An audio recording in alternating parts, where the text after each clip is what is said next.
My daughter didn't speak to me for 7 years. 7 years. No calls, no visits, a text on my birthday if I was lucky, nothing at Christmas. I told everyone she was busy, going through something, that she'd come back. She did come back, but not the way I expected. She sent me a letter, 14 pages, handwritten, and by the time I finished reading it, I was sitting on my kitchen floor, because everything I believed about the kind of mother I had been was wrong. My name is Eleanor Harris. I'm 72 years old, and today I'm going to read you the most painful thing I've ever had to face. What my own daughter saw when she looked at me. Stay with me, because whether you're a parent or a child, what I'm about to share is going to find you somewhere you recognize. Let me tell you about Claire. She was born in 1979.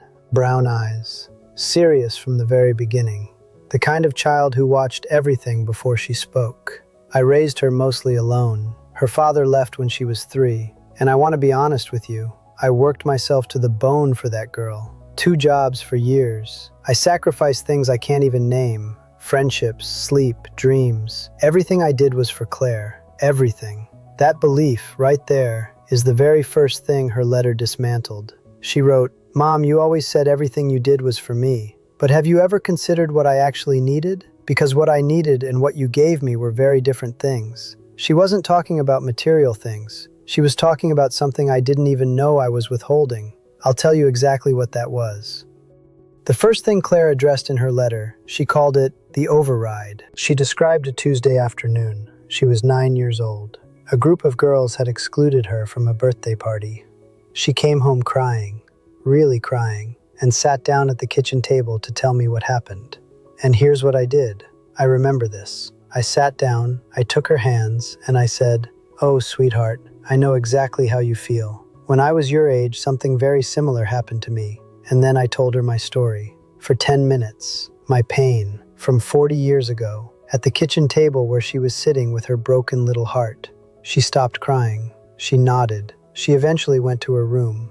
I thought I had connected with her. I thought I'd shown her she wasn't alone. In her letter, she wrote, "You turned my pain into your story. I came home needing you to hear me. Instead, I ended up listening to you.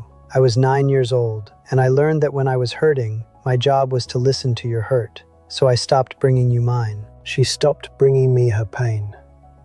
At 9 years old, and I had absolutely no idea. Because from where I was standing, I thought I was helping. But there is a difference, Loyeshes, and I need you to hear this, between empathizing and hijacking. Empathy is saying, "Tell me more. Tell me everything. I'm not going anywhere."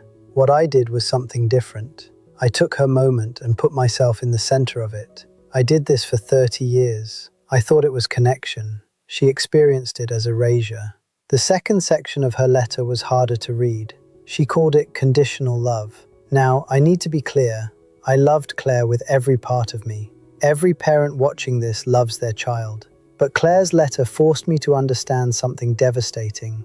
Love can be unconditional in your heart and still feel conditional to the person receiving it. She wrote about the time she was 14 and told me she wanted to study art. She'd been drawing since she could hold a pencil. Genuinely talented, teachers had said so for years. When she told me she wanted to go to art school someday, I said, and I thought this was supportive parenting, I said, "That's wonderful, sweetheart. But you need something to fall back on. Art isn't practical. What about teaching? Nursing? Something stable." She dropped art within a year. She studied business. She spent the first decade of her adult life being quietly miserable in a career that fit the version of her I had approved. In her letter, she wrote, "Every time I brought you something that was mine, a dream, a feeling, a choice, you reshaped it into something safer, something you approved of. I learned that your love came with requirements. To be loved by you, I had to be the version of me you had designed.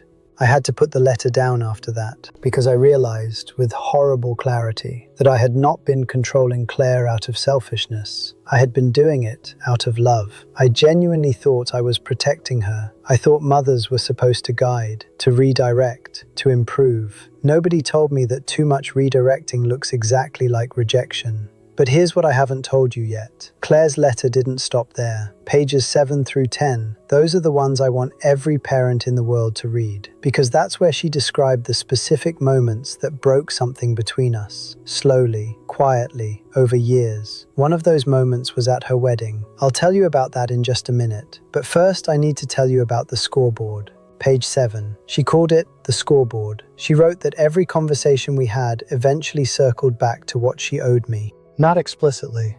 I never said, "After everything I've done for you."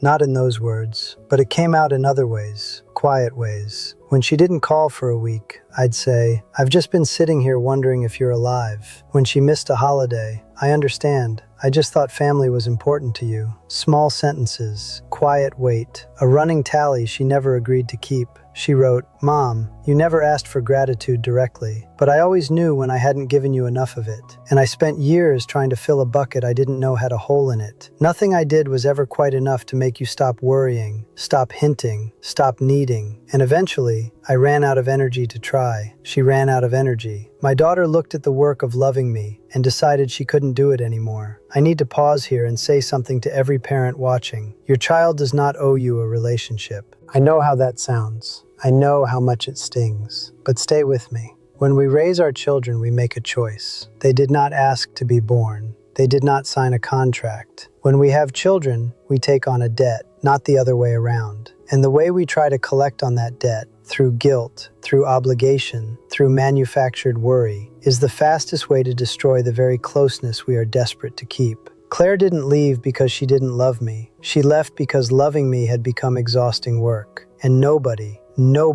should have to work that hard to feel safe with their own mother. Now, the wedding. Claire got married in 2008, a beautiful day. She married a man named Thomas, quiet, steady, adores her. I gave a speech at that wedding. I've kept a copy of every speech I've ever given. That day I spoke for 8 minutes. People cried. They told me afterward it was beautiful. In her letter, Claire wrote about that speech. She said, "You talked for 8 minutes, Mom. In those 8 minutes, you mentioned yourself 22 times. You talked about what it meant to you to have a daughter, what you hoped for yourself as a mother-in-law, what it felt like for you to let me go. At my wedding, you made it about you. I stood there smiling because it was my wedding day and I wanted to be happy. But something in me closed that afternoon, like a door shutting very quietly. Something in her closed, like a door shutting very quietly. And I didn't hear it. I was too busy talking. I think about all the doors that must have closed over the years. All the quiet shutting sounds I missed because I was filling every silence with my own voice." Page 10 of Claire's letter is the one that broke me completely. She wrote about the last real conversation we had before the silence started. It was 2014. She told me she and Thomas had decided not to have children. It was a thoughtful decision. They'd talked about it for years. She told me over the phone.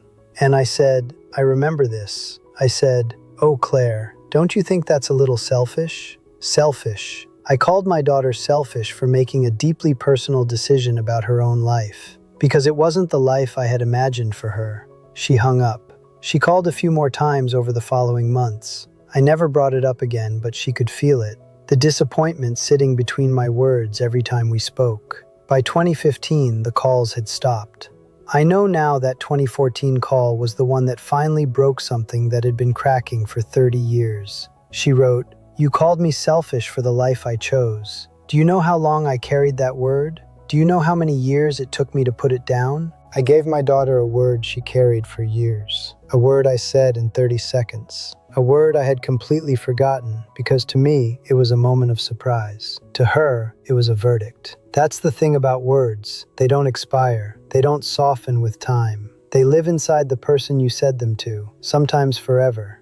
I finished the letter on a Sunday afternoon. And do you know what my first feeling was? It wasn't guilt. It was defensiveness. I wanted to write back and say, "But I was doing my best. But I was alone. But I loved you. But you don't understand how hard it was." And then I caught myself. Because Claire had predicted that reaction in the last paragraph of her letter. She wrote, "I know your first instinct will be to explain yourself, to list everything you sacrificed, everything you meant well. I'm asking you, please, resist that instinct. Just this once. Just read this and let it land. You don't have to agree completely. You just have to be willing to believe that my experience of our relationship was real, even if it doesn't match yours. She just wanted to be believed. After 40 years, she just wanted me to believe that her experience was real. I called her that evening. She answered on the second ring. I said, "I got your letter." She said, "I know." I said, "I'm not going to explain myself." Silence. A long silence. Then she said, "Okay." And I said the words I should have said 900 times over 40 years. "I hear you. I believe you. I'm sorry." And she cried. My daughter, who I had never once seen cry as an adult, who had learned by the age of 9 that her tears would become my story, she cried. And this time I just listened. I didn't say a word. I just stayed on the phone and let her.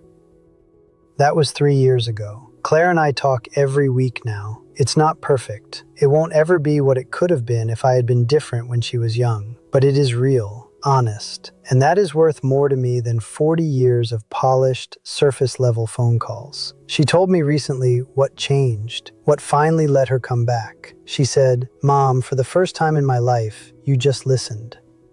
68 years old. It took a 14-page letter and a phone call I almost defended my way through for me to finally learn how to listen. She sent me a photo last month. She and Thomas were on a trip through New England, small towns, bed and breakfasts. She texted it to me with no caption, just the photo. I texted back, "You look so happy." She replied, "I am." 2 words, the most important 2 words my daughter has ever sent me, because they mean she got there. She built a life that fits her, and slowly, carefully, she is letting me back into it.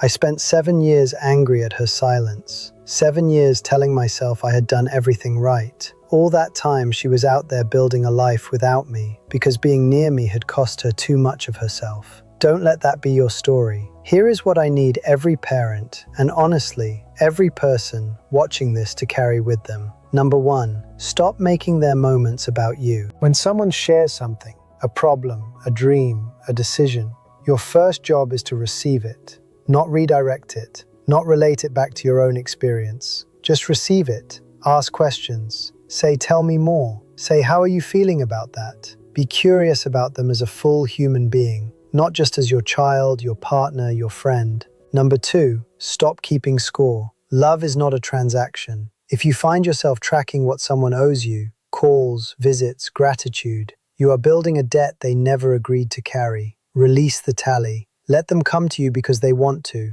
not because they feel they have to. Number 3, believe their experience. The people you love may have an entirely different memory of your relationship than you do. That doesn't mean one of you is lying. Their reality is as valid as yours. You don't have to feel guilty to believe them. Number 4, stop making their choices about you. Their career, their partner, their family decisions, their lifestyle. These belong to them. When you react to their choices with worry, disappointment, or unsolicited advice, what they hear is, "I don't trust you. You have to earn my approval," even if that is not what you mean. Number 5, apologize without explaining. An apology wrapped in explanation is not an apology. It is a negotiation. The person you hurt doesn't need you to justify yourself. They need you to acknowledge their pain. Those are 2 completely different things. Do the second one first. The first one can wait, maybe forever. My daughter needed 30 years and a health scare and 14 pages to finally be heard. Yours hasn't left yet, or maybe they have, and you still don't fully understand why. Either way, there is still time. There is still a version of this that ends with a photo from a road trip and 2 words that mean everything. But you have to be willing to stop talking long enough to listen. Really listen. Not to respond, not to explain, not to redirect. Just listen. That's all she ever wanted. That's all any of them want. I learned that at 72 years old, on a kitchen floor, with 14 pages in my hands. You still have a chance to learn it today. Don't waste it the way I wasted mine. Thank you for being here with me. If this found you at the right moment, if something in it landed somewhere true, please subscribe and leave a comment below. Tell me where you are in this. I read every single one. And if you have a story of your own, something you've lived through that might help someone else see what they can't see yet, there's a link in the description. Your story matters. I'll see you next week.